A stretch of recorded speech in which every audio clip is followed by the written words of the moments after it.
दोस्तों आज हम आपको बताने वाले हैं आरसीएम बिजनेस का मार्केटिंग प्लान बहुत ही इजी तरीके से। तो चलिए आज के इस वीडियो को शुरू करते हैं। दोस्तों अगर हम लोग इस दुनिया में आए हैं तो अपने भरण पोषण के लिए हमें कोई ना कोई काम करना पड़ेगा।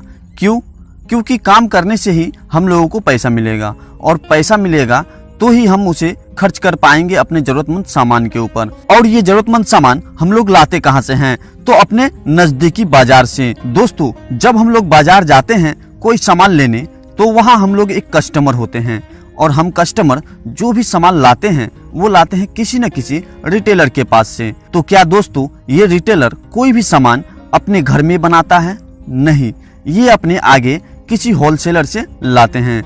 और ये होलसेलर भी अपने घर में सामान नहीं बनाता है, ये भी अपने आगे डिस्ट्रीब्यूटर से सामान को लाते हैं।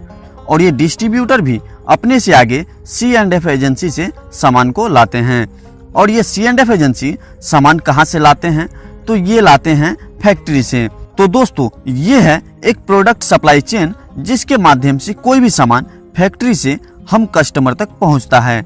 इसे ट्रेडिशनल मार्केटिंग भी कहा जाता है क्योंकि ये सदियों से चला आ रहा है। दोस्तों अगर हम इसमें गौर करें तो फैक्ट्री में कोई सामान 50% में बन रही है तो क्या वो हम कस्टमर तक आते आते 50% की रहेगी?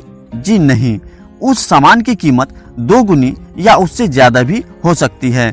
क्योंकि फैक्ट्री और कस्टमर के बीच जो बिचौलिए बैठे हैं ये भी अपना 10% प्रॉफिट लेते हैं। और उसके बाद कंपनी अपने प्रोडक्ट के विज्ञापन में भी बड़े बड़े सेलिब्रिटी को 10% का प्रॉफिट देती है। और उसके बाद भी ये जो बिचौलिए हैं अपनी लालच के लिए कंपनी की सामानों में फेरबदल यानी मिलावट भी करते हैं। यानी हम कस्टमर तक कोई भी सामान महंगा भी आता है और शुद्धता की कोई गारंटी नहीं होता। इसलिए इस सिस्टम में परिवर्तन किया गया। इसमें ये देखा गया कि इस प्रोडक्ट सप्लाई चेन में सबसे महत्वपूर्ण कौन है? तो इसमें सबसे महत्वपूर्ण है कस्टमर और फैक्ट्री। क्योंकि अगर फैक्ट्री में कोई सामान बनता है तो उसका इस्तेमाल कौन करेगा? कस्टमर, न कि ये बिचौलिए। और यदि कस्टमर को कोई सामान चाहिए तो कौन देगा? फैक्ट्री, न कि ये बिचौलिए। तो इसमें ये परिवर्तन किया गया कि बिचौलियों को इसमें से हटा दिया गया।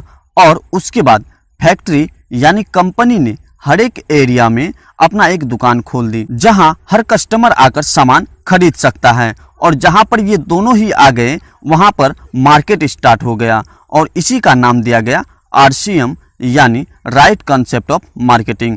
और इस सिस्टम को डायरेक्ट सेलिंग सिस्टम भी कहते हैं। और अगर हम बात करें इसके फायदे की तो पहला फायदा यह है कि हमें यहाँ 100% शुद्ध प्रोडक्ट मिलती है। क्योंकि जब बिचौलिए ही नहीं है तो मिलावट की कोई गुंजाइश भी नहीं है। उसके बाद यहाँ आपको मिलता है पक्का बिल। यदि आप इस सिस्टम से यानी RCM बिजनेस से 1 रुपए का भी सामान लेते हैं तो आपको मिलेगा पक्का बिल। उसके बाद आपको मिलेगा MRP का 10% से 20% तक का कैश डिस्काउंट। उसके बाद RCM में आपको मिलता है 30 दिन की मनी बैक गारंटी। उसके बाद सबसे बड़ा फायदा यह है कि यहाँ आपको 10% से 45% तक का कैशबैक मिलेगा आपके बैंक अकाउंट में। दोस्तों आपको ये वीडियो कैसा लगा कमेंट करके जरूर बताना और हमारे इस चैनल को लाइक शेयर एंड सब्सक्राइब जरूर कर देना।